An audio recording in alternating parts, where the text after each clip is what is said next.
Hi అండి, welcome back to my channel Vaishnavi విశేషాలు. ఇది వచ్చేసి చిన్న వ్లాగ్ అనమాట, అంటే సాటర్డే రోజు వ్లాగ్.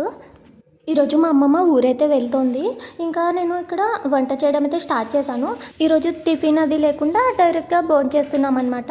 మేము కూడా టిఫిన్ అయితే చేసుకోలేదు, అంటే 11 కల్లా బస్సు, అంటే ఇంట్లో 10:30 కల్లా బయలుదేరాలన్నమాట. కాబట్టి ఇంకా ఫాస్ట్గా వంట అయితే చేసేస్తున్నాను.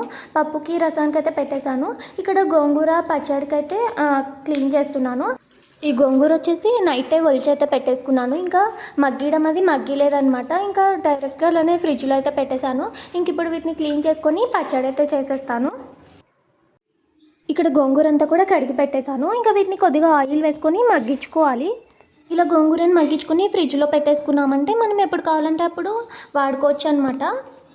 మన ఛానల్ ఎవరైనా సబ్స్క్రైబ్ చేసుకోకుండా చూస్తున్నట్లయితే ప్లీజ్ సబ్స్క్రైబ్ చేసుకోండి. అలాగే పక్కనే ఉన్న బెల్ ఐకాన్ని ప్రెస్ చేయండి, వీడియోని లైక్ చేయండి. దీన్నైతే ఇలా బాగా కలుపుతూ దగ్గర పడే వరకు మగ్గించేసుకోవాలి. దీనికి మూత కూడా పెట్టనవసరం లేదు. చూడండి, ఇక్కడ గోంగూర అయితే మగ్గిపోయింది. నేను ఇక్కడ పూల్ మకానాతో పాయసం అయితే చేస్తున్నాను. వీటిని కొద్దిగా నెయ్యి వేసుకొని బాగా క్రిస్పీగా అయ్యే వరకు వేయించుకోవాలి.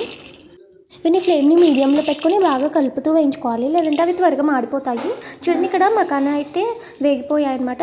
ఇలా చేత్తో అన్నామంటే ఇలా క్రిస్పీగా అయిపోవాలి. ఇక్కడ పాలను అయితే కాచేసాను. అవి కాచిన తర్వాత ఇంకొంచెం ఒక 3/4 అలా అయ్యే వరకు ఉడికించుకోవాలి. అప్పుడు టేస్ట్ అయితే బాగుంటుంది. తర్వాత మన టేస్ట్కి తగ్గట్టు చక్కెరని అయితే వేసుకోవాలి. నేనైతే ఇక్కడ ఒక చిన్న గ్లాస్తో అయితే వేసాను. దీన్ని బాగా కలుపుతూ ఉండాలన్నమాట, మధ్య మధ్యలో అడగంటకుండా. ఇంకా తర్వాత మనం వేయించి పెట్టుకున్న పూల్ మకానాన్ని ఇందులో వేసుకొని ఉడికించుకోవాలి. లాస్ట్లో అయితే ఇలా డ్రై ఫ్రూట్స్ని నెయ్యిలో వేయించేసుకొని ఇందులో వేసుకోవాలన్నమాట. ఈ పూల్ మకానా వేసాక ఒక 5 minutes అలా తరలించామంటే పాయసం అనేది కొంచెం చిక్కబడుతుంది, టేస్ట్ కూడా చాలా బాగుంటుంది. ఇంక ఇక్కడ గోంగూర పచ్చడి కూడా చేసేసాను. మేమైతే ఇక్కడ బస్ స్టాండ్కి అయితే బయలుదేరాము. మా చిన్నోడైతే మా అమ్మమ్మకి మళ్ళీ రమ్మని అయితే చెప్పాడు. వాడు బాగా కూర్చొని ముచ్చట చేసేటోడు అనమాట. మా చిన్నోడైతే ఇక్కడ సోప్స్తో ఆడుకున్నాడు అనమాట, లారీలో పెట్టుకొని. ఇంకా తర్వాత ఒక సోప్ అంతా తీసి చూడండి అలా బండల నిండా పడేశాడు. మొత్తం దాన్నంతా స్మాష్ చేసేసాడు, ఇల్లంతా అంటించేసాడు అనమాట. అది అసలు తీయడానికి కూడా రావట్లేదు. వాటర్ వేసామంటే అది ఇంకా నురుగు వచ్చేస్తుంది. మరి వీడియో తీస్తున్నావా అని చెప్పి అడిగి మరి ఎలా చేస్తున్నాడో చూడండి. మామూలుగా అయితే సోప్స్ పేస్ట్లు అవన్నీ లారీలో పెట్టుకొని ఆడుకుంటుంటాడు. ఈరోజు మాత్రం పూర్తి అల్లరి చేస్తున్నాడు. ఇలా మొత్తం స్మాష్ చేసి ఒక సబ్బులన్నీ వేస్ట్ అయితే చేసేసాడు. నేనైతే వేరే పని ఏదో చేసుకుంటున్నాను, సైలెంట్గా ఆడుకుంటున్నానులే పిల్లోడు అనుకున్నా. కాకపోతే వచ్చి చూసేసరికి ఇలా మొత్తం అల్లరి పని అయితే చేస్తున్నాడు. కాబట్టి సైలెంట్గా ఉన్నాడనమాట. ఒక్కొక్కసారి వీడు అల్లరి చూసి వీడికి స్కూల్ ఉంటేనే మేలని అయితే అనిపిస్తుంది అనమాట. ఇది సోప్ అయితే చేతికా రాదు, వాటర్ వేస్తే నురుగు ఇంత వచ్చేస్తుంది. మొత్తానికి ఎలాగో అలా క్లీన్ అయితే చేసేసాను. ఈవినింగ్ వచ్చేసి నేను మసాలా వడ అయితే చేస్తున్నాను. అప్పటికప్పుడు అనుకొని అలసందలు అయితే నానేసాను అనమాట. ఇంకా ఆనియన్స్, పచ్చిమిర్చి, కరివేపాకు అవన్నీ కట్ చేసుకుని అయితే వేసేస్తున్నాను.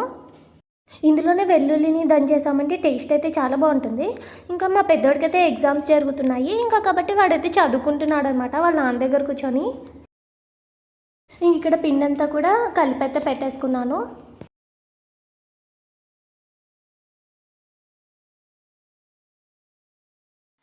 ఇంక ఇక్కడ వడలు అయితే వేసేసాను. ఇవి టేస్ట్ అయితే బాగుంటాయి అనమాట, అంటే క్రిస్పీగా ఉంటాయి.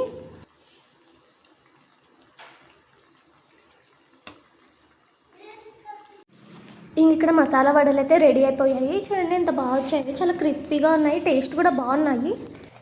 తర్వాత మేము రిలయన్స్కి అయితే వెళ్ళాము. మా పిల్లలైతే వాటర్ బాటిల్స్ అయితే తీసుకున్నారు. ఇవైతే స్ట్రా లేకుండా ఉండేవి తీసుకున్నాం ఈసారి. స్ట్రా ఉండేవి తీసుకున్నామంటే అవి డస్ట్ మొత్తం ఇరుక్కపోతుంది అనమాట, అవి క్లీన్ చేయడానికి కూడా రావట్లేదు. అందుకే ఈసారి ఇలా చూసి తీసుకున్నాము. రిలయన్స్లో అయితే ఏవో ఆఫర్స్ అయితే ఉన్నాయి, అన్నీ 1+1 ఉన్నాయన్నమాట. అంటే మిల్క్ షేక్స్, క్రీమ్ బిస్కెట్స్ అవన్నీ కూడా 1+1 అంట. వాటిని శాంపుల్కి కూడా ఇస్తున్నారనమాట. వీటితో పాటే నేను కొన్ని సరుకులు అయితే తెచ్చుకున్నాను స్కూల్ యూనిఫామ్స్ కోసం అనమాట. వ్యానిష్, అలాగే రాబిన్లో ఏదో వచ్చింది వైట్ యూనిఫామ్స్ కోసం, ఇంకా అదైతే తీసుకున్నాను. మా చిన్నోడికి ఇష్టమని యాపిల్స్ అయితే తీసుకున్నాము. ఇంకా ఇవి వచ్చేసి సఫోలో రాగి చిప్స్ అంట. ఇవి టేస్ట్ అయితే బాగున్నాయి. శాంపుల్కి అయితే ఇచ్చారు. అంటే పుల్ల పుల్లగా బాగున్నాయి అనమాట. ఇంకా మా పిల్లలు అయితే చెరొకటైతే తీసుకున్నారు. ఇదనమాట ఇవాళ వీడియో కనుక నచ్చినట్టయితే లైక్ చేసి షేర్ చేయండి. అలాగే ప్లీజ్ మన ఛానల్ని సబ్స్క్రైబ్ చేయండి. వీడియో ఎలా ఉందో కామెంట్స్లో కామెంట్ చేయండి.